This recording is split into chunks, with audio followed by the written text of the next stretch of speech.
আপনি কি করে বললেন নারদ ঋষি? গুরুজি, ভগবান যাকে মারবে তাকে বাঁচাবে পৃথিবীতে কে আছে? আছে,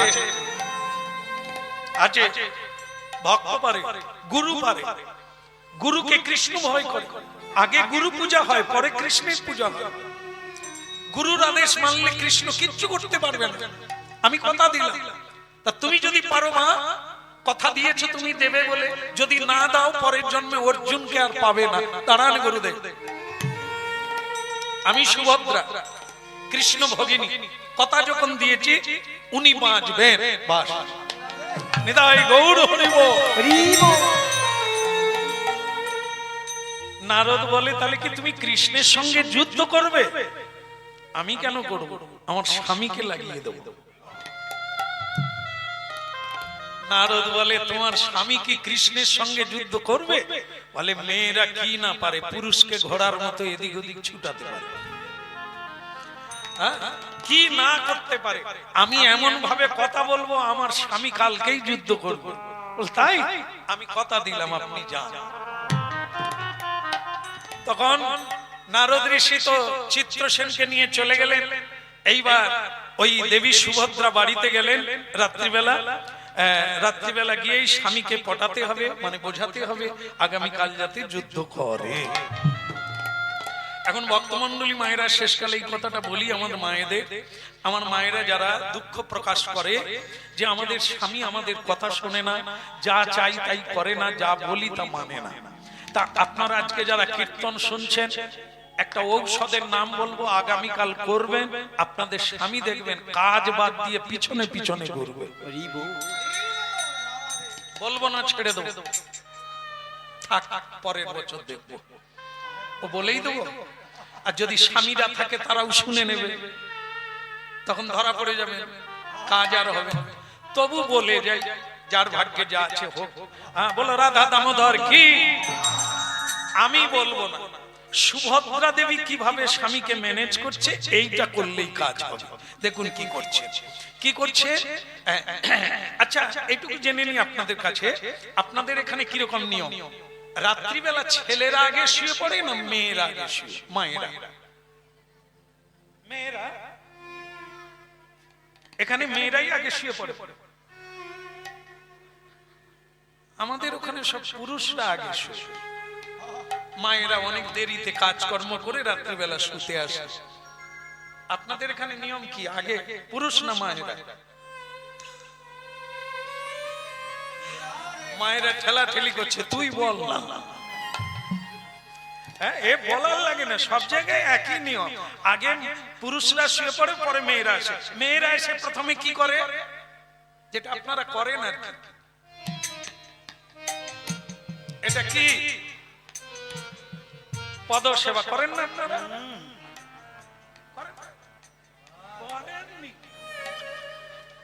পিছনে বউমারা আছে, আপনি গান নেড়ে দিলেন, করেন? সর্বনাশ করেছে, এই জন্য তো ঝগড়া চলছে। আরে পদসেবা করতে হয়। পদসেবা কে করছে? লক্ষ্মী দেবী নারায়ণের সেবা করছে। পুরুষ নারায়ণ অংশে, মায়েরা লক্ষ্মী অংশে। পদসেবা করবেন তবে তো প্রেম হবে, বশীভূত হবে। কাল থেকে করবেন। তো সুভদ্রা দেবী এই দেখুন করছেন। ঔষধটা কি? এই যে খিচ, চোখে জল দরকার নাই, শুধু শুকনো খিচ 2-3টে দেবে। এমন কোন পাষাণ পুরুষ নাই যে সে বলবে না সোনামণি কি, একবারে কালকেই করে দেখবেন।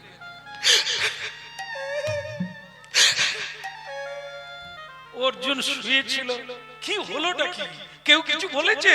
হ্যাঁ, আমরা যেরকম বলি, সারাদিন খেটে ফেটে এলাম, ফ্যাঁস ফ্যাঁস ফ্যাঁস ফ্যাঁস করছো, কে কে? আমার মা কিছু বলেছে? ঘর থেকে বের করে দেবো। আমার বাবা কিছু বলেছে? খাওয়া বন্ধ করে দেবো।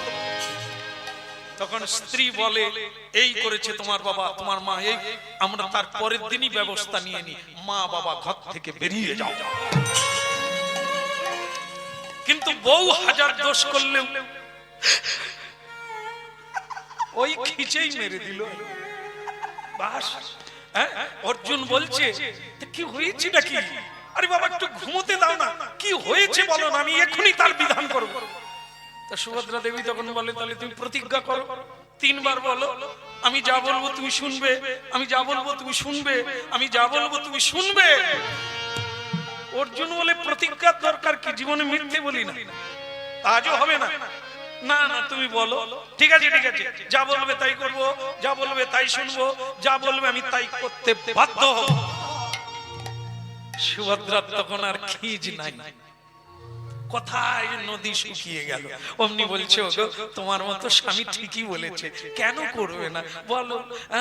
দেখো আমি গঙ্গার ঘাটে গিয়েছিলাম, একজন সাধু আগামীকাল মরে যাবে, তার অল্প বয়স, আর সে আমার পায়ে ধরে চাইলো, আমি তাকে বলে দিয়েছি তুমি বাঁচবে। অর্জুন তখন বলে তুমি কাল থেকে শ্মশানে শ্মশানে ঘুরো। বলে কেন? যারা যারা মরে যাবে বাঁচাবে। মেয়ে মানুষ কোথাকার, যে মরবে সে মরবে, বিধাতার ইচ্ছায় মরবে, তুমি মাথা গলাতে গেলে। বলে আমি কি মাথা গলিয়েছি, মাথা গলে গেছে, পায়ে পড়ে গেছে, চাইছে দিয়ে ফেলেছি, আমি কি করব? বলে তুমি মরো গিয়ে, ওসব আমি পারবো না। তুমি পারবে না? তুমি যে কথা দিলে যা বলবো তাই করবে। ওরে সর্বনাশ রে। ঠিক আছে ঠিক আছে, বলো কি করতে হবে বলো। কালকে যে মরবে তাকে তো একজন মারবে, তুমি শুধু তার সঙ্গে যুদ্ধ করবে, আর কিছু না। ঠিক আছে ঠিক আছে, কথা যখন দিয়ে ফেলেছি, না হলে অস্ত্র চালাতে পারবো না, না হলে অর্জুন অর্জুন থাকবে না, যদি মিথ্যে হয়ে যায়। ঠিক আছে, কথা যখন দিয়েছি দেবো। এখন বলো তো কে তাকে মারবে, তার নাম বলো। এই রাত্রেই তার চুলের মুঠি ধরে টেনে আনো। বলো তার নাম বলো, হেঁচকি মারতে হবে, বলো তার নাম বলো। সুভদ্রা মনে মনে চিন্তা করলেন, নামটা একবার শুনো, তার কি হলো নাম বলো। আগে তার নাম কৃষ্ণ। ও আচ্ছা, কি নাম বললে? আগে কৃষ্ণ। ওই বলা মাত্র এতক্ষণ খাটে শুয়ে শুয়ে কথা হচ্ছিল, দুম করে পড়ে গেছে। কৃষ্ণ নাম শুনেই খাট থেকে পড়ে গেছে, পড়ে গিয়ে হামাগুড়ি দিয়ে বলে সুভদ্রা তুমি প্রতিজ্ঞা করিয়ে নিলে, তারপরে কার নাম বললে? সে যে আমার গুরু, সে যে আমার গোবিন্দ, সে যে আমার সর্বস্ব, সে যে আমার বন্ধু, কি করে তার সঙ্গে যুদ্ধ করব? এই জন্য মেয়ে মানুষের সঙ্গে বেশি কথা বলতে নেই, বেশি ভালোবাসতে গেলে মাথায় উঠে পড়ে। দশরথ কি এমনি মরল? ওই কইকেয়ীকে ভালোবাসতে গিয়েই তো মরে গেল অকালে। আমারও দোষটা তাই হলো। থাক স্বামী তুমি শুয়ে পড়ো, আমি চাদর গায়ে দিয়ে দিচ্ছি, তুমি শুয়ে পড়ো। তুমি কি করবে? আমি এই রাতের মধ্যেই যমুনায় ডুবে মরবো। কেন মরবে কেন? বলে আমি যে কথা দিয়েছি সাধুকে, কথা না রাখা আর বেঁচে থাকা তো ঠিক না, মরাই ভালো। আমি মরে যাচ্ছি, তুমি এক কাজ করো, শুয়ে পড়ো, মশারি পাশ দিয়ে শুবে, সময় মতো খাওয়া দাওয়া করবে।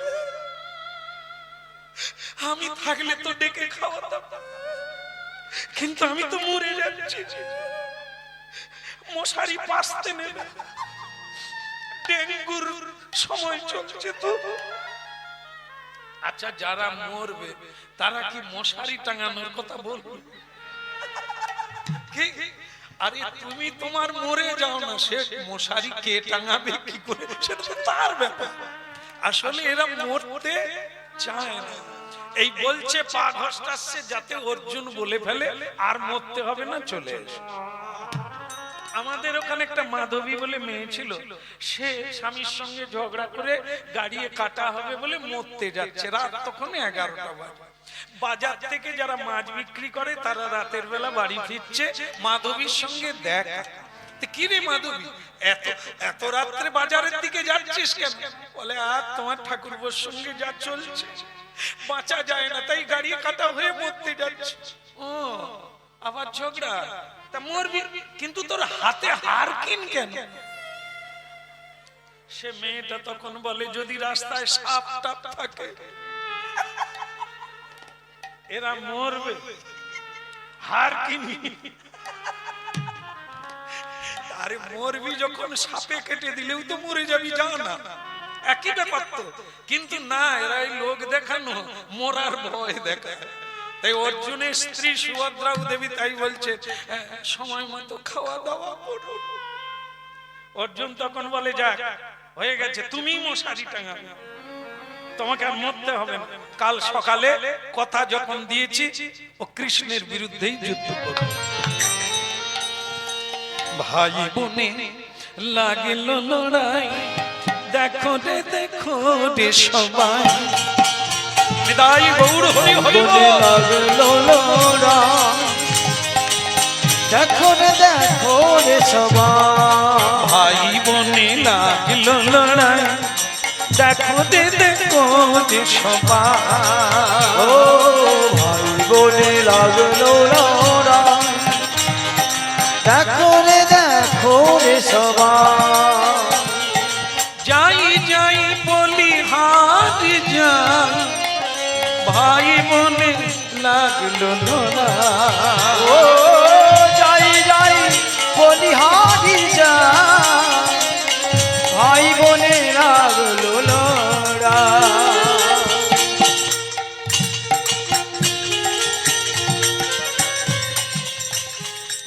সকালবেলা যুদ্ধ শুরু হয়ে গেল।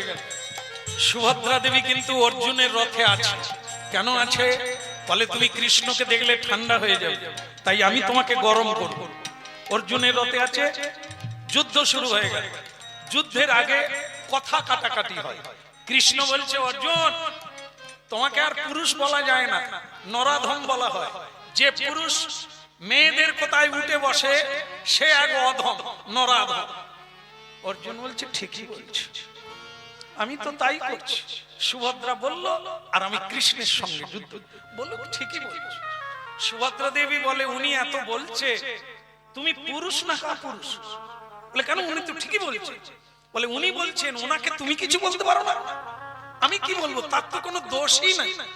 বলে তুমি একবার বলে দেখো তো যে তুমি কোন মেয়ের পা ধরে কেঁদেছিলে? অর্জুন বলে আমি জীবনে বহু মেয়েকে দেখেছি কৃষ্ণের পায়ে ধরে কাঁদছে কৃপার জন্য, দয়ার জন্য, কিন্তু কৃষ্ণ ভগবান তিনি কার পায়ে ধরে? বলে তুমি বলে দেখো না। অর্জুন বলে যা হয় হবে, আন্দাজে ঝেড়ে দি। কৃষ্ণ বলে কি হলো? বলে তুমি আমাকে নরাধম বলছো, আমি মেয়ে মানুষের কথায় উঠি বসি, তুমি কার পায়ে ধরে কেঁদেছিলে?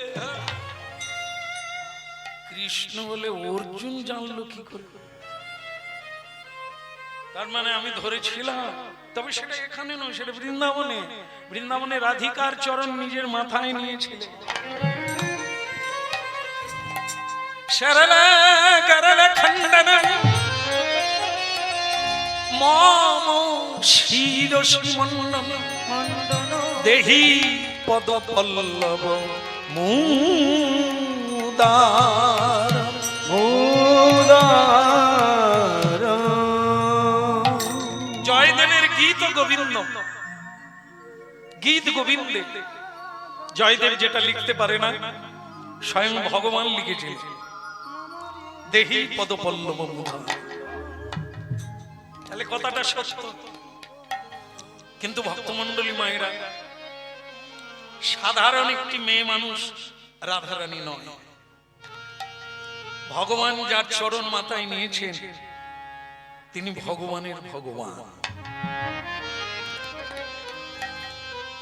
ভগবান হচ্ছে রাধারানীকে গুরু বলে, প্রেমের গুরু।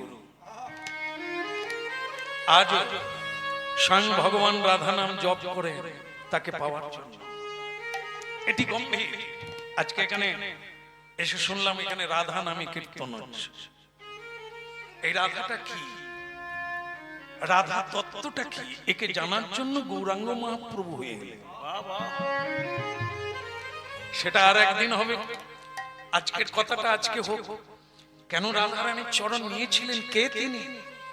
সাধারণ একটি নায়ক নায়িকা নয়, আরাধ্য, যাকে ব্রহ্মাও দেখতে পায় না, যাকে নারদ দেখতে পায় না, দেখতে পায় না শিব, যে রাধারানীর দর্শন পায় না, সেই রাধিকা। এ সাধারণ প্রেমিক প্রেমিকা নয়, কাম ক্রোধের প্রেম নয়, অপ্রাকৃত নবীন মদন, অপ্রাকৃত প্রেম। এই কীর্তনে সেই প্রেম পাওয়া যায় যদি কেউ যথার্থ কীর্তন গায়। তাই যাই হোক, এখন বললেন বলে দেখো, বলা মাত্র কৃষ্ণ চুপ করে গেছে, যে কথা বাড়িয়ে লাভ নেই, কথায় কথা বাড়িয়ে, তার চাইতে যুদ্ধ করো। বানে বানে বানে বানে বানে বরিশন করো রে সবাই দর্শন, বনে বনে বনে বরিশ করো রে সবাই দর্শন। বানে বানে বানে বানে বানে বরিশন করো রে সবাই দর্শন। ও বনে বনে বনে বরিশ করো রে সবাই দর্শন। ভক্ত ভগবানের লড়াই, দুজন দুজনকে বান মারল, বানের সংঘর্ষে অগ্নির উৎপত্তি হলো, পৃথিবী ধ্বংস হয়ে যাবে। ব্রহ্মাজি নেমে এলে, দুই বানের মাঝখানে দাঁড়ালে, বললেন হে ভগবান, ভক্তের সঙ্গে যুদ্ধ করছে, পৃথিবী ধ্বংস হয়ে যাবে। ভগবান বলে আমি কি করব, আমি কথা দিয়েছিলাম চিত্রসেনকে মারব, কিন্তু অর্জুন আমাকে আমার সঙ্গে যুদ্ধ করতে এসেছে, তাকে বাঁচাবে। অর্জুন, এই যে ভগবান তোমার গুরু, তার সঙ্গে তুমি কি করব? স্ত্রীকে কথা দিয়েছে, তার কথা না রাখলে কি করে হবে? এই জন্য গুরুর সঙ্গে যুদ্ধ করো। তোমার গুরু বলে সুভদ্রা। সুভদ্রা, তুমি একই কাজে লিপ্ত করেছো, স্বামীকে ভগবানের সঙ্গে যুদ্ধ। বলে আমি কি করব, আমি যে গঙ্গার ঘাটে কথা দিয়েছি। তুমিও কথা দিয়েছো, চিত্রসেনকে কথা দিয়েছি বাঁচাবো, তা আমি কি করব? তা চিত্রসেন, তুমি তুমি মরবে, কৃষ্ণ মারবে, তুমি আবার বলে আমি কি করব? আমাকে তো নারদ ঋষি কথা দিয়েছেন বাঁচাবে। তাহলে লড়াই ভিতরে ভিতরে অনেক দূর গড়িয়েছে। এখন তাহলে কি হবে? ব্রহ্মাজি বলে ভগবান আপনি বরং ওই তুলে নেন, মামলা তুলে নেন, কেসটা তুলে নেন। ভগবান বলে আমি কথা দিয়েছি, এই কথা রাখি বলেই তো আমার নাম সনাতন। আমি যদি মিথ্যে কথা বলি তাহলে কেউ ভগবান বলবে না। বলে কেন ভগবান, এর আগে তুমি মিথ্যে বলো না? হ্যাঁ, আমি কেন? তুমি দাপর যুগে মিথ্যে কথা বলো না?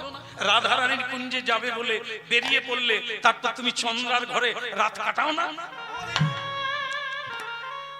ভগবান বলে সে একবার হয়েছে। বলে তাহলে ভগবান তোমার ইতিহাসে লেখা আছে তুমি কথার ফেল করেছো? বলে হ্যাঁ করেছি। আরো একবার করেছো, অস্ত্র ধরবে না বলেছিলে, কিন্তু ভীষ্মদেব তোমাকে অস্ত্র ধরিয়েছে কুরুক্ষেত্রের মাঠে। বলে হ্যাঁ, ও ও একবারও হয়েছিল। বলে এতবার হয়েছে, আর একবার ভুল করো, ভক্ত বেঁচে যা, সকলে হরি নাম করুক, লোকে জানুক তুমি কত বড় ভগবান। বলছো ব্রহ্মা তবে বেঁচে যা, যাক বেঁচে যাক, ওর জয় হোক আমার হার হোক, কিন্তু যার গায়ে থুতু ফেলেছিল সে তো ওইখানে আছে। সে বলে আমি মরি নাই, মরি নাই, মরি নাই, মরি নাই, আমি মরি নাই, মরি নাই, মরি নাই, মরি নাই, আজও বেঁচে আছি আমি, মরি নাই, মরি নাই, আজও বেঁচে আছি তাই মরি নাই, মরি নাই। হে ভগবান, লোকে তোমার পূজা করে, লোকে তোমার কীর্তন করে, তুমি মিথ্যে কথা বললে, মারবে বলে মারলে না। তখন ভগবান কৃষ্ণ সুভদ্রাকে বলছে, সুভদ্রা ঘটনাটা তো অনেক দূর গড়ালে, এখন তুমি ঋষির পায়ে ধরে যদি আদায় করতে পারো তবে ও বাঁচবে। সুভদ্রা দেবী পড়িল চরণে, চরণে পড়ে বললেন আমাকে বরদান করুন। তখন গালব ঋষি বলছে মা তুই কি বর চাস? বলে আজকে যার মরার কথা সে যেন বেঁচে যায়। নিতাই গৌর হরি বল। গালব ঋষি বলে সুভদ্রা কথাটা তোকে কে শিখালো? এ তো তোমার কথা না, এ পাকা চতুরিল কে শিখালো? কৃষ্ণ। কৃষ্ণ ভগবান সেখানেই দাঁড়িয়ে আছেন আর তাকে ঢেস দিয়ে বলছে তোমার দাদাকে বলে দাও কৃষ্ণ ভক্ত বানাবে, পৃথিবীতে শুদ্ধ ভক্ত যেন বানায়, এরকম যেন থুতু বেলা ভক্ত বানায় না, অপরাধকারী ভক্ত বানায় না, পৃথিবী ধ্বংস হয়ে যাবে। কৃষ্ণ বলছেন সুভদ্রা ওনাকে তুমি জানিয়ে দাও কলিকালে আমি নিজে যাব, আমি গৌর হয়ে যাব, হরিনাম কি জিনিস সেটা জানাতে যাব, কিভাবে হরিনাম গাইবে সেটা বোঝাতে যাব, ঘরে ঘরে দাঁড়ে দাঁড়ে হাতে ধরে বলবো হরিনাম কিভাবে গাইতে হয়। আজকে ছেড়ে দিলাম, বেঁচে গেল। কার জয় হলো? ভক্ত ভগবানের লড়াই, ভক্ত জিতে গেল। সেকাল থেকে আজ পর্যন্ত চিরকাল ভক্তই জিতে আসে, ভগবান ভক্তকেই বড় করে তোলে। জীবন মৃত্যু থেকে বেঁচে গেল হরি নামের জন্য, গুরুর জন্য, সাধুর জন্য। তাই আজ আমাদের এখানে বিশ্রাম রাখলাম।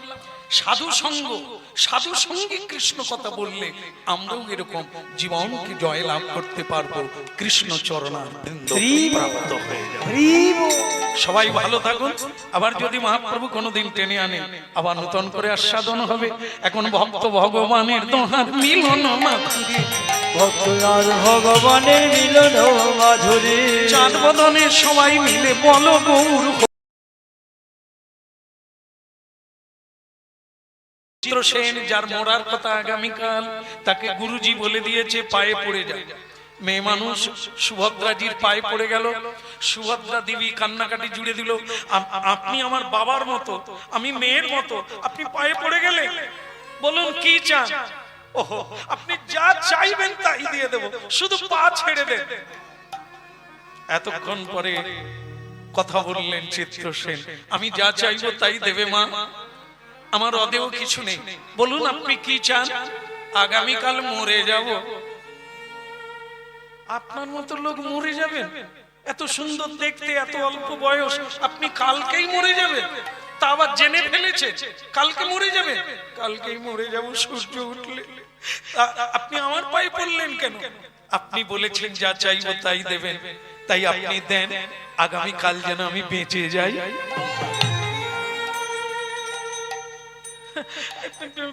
যদি মরারই কথা থাকে আপনি মরবেন, আমি বাঁচাবো কি করে? কিন্তু আপনি যে কথা দিলেন আমি যা চাইবো তাই পাবো, বলে ফেলেছি, কি করব এখন? আচ্ছা আপনার গুরুকে বলুন তো। বলে কেন বলুন তো? বললেন আপনার গুরু যদি ভালো না হতো, মানে সেরকম গুরু না হতো, তাহলে আপনি এইরকম রাত 12টায় আপনাকে কে পাঠিয়েছে? বলে সে আমার গুরুদেব। তা আপনার গুরুদেবের নামটা কি?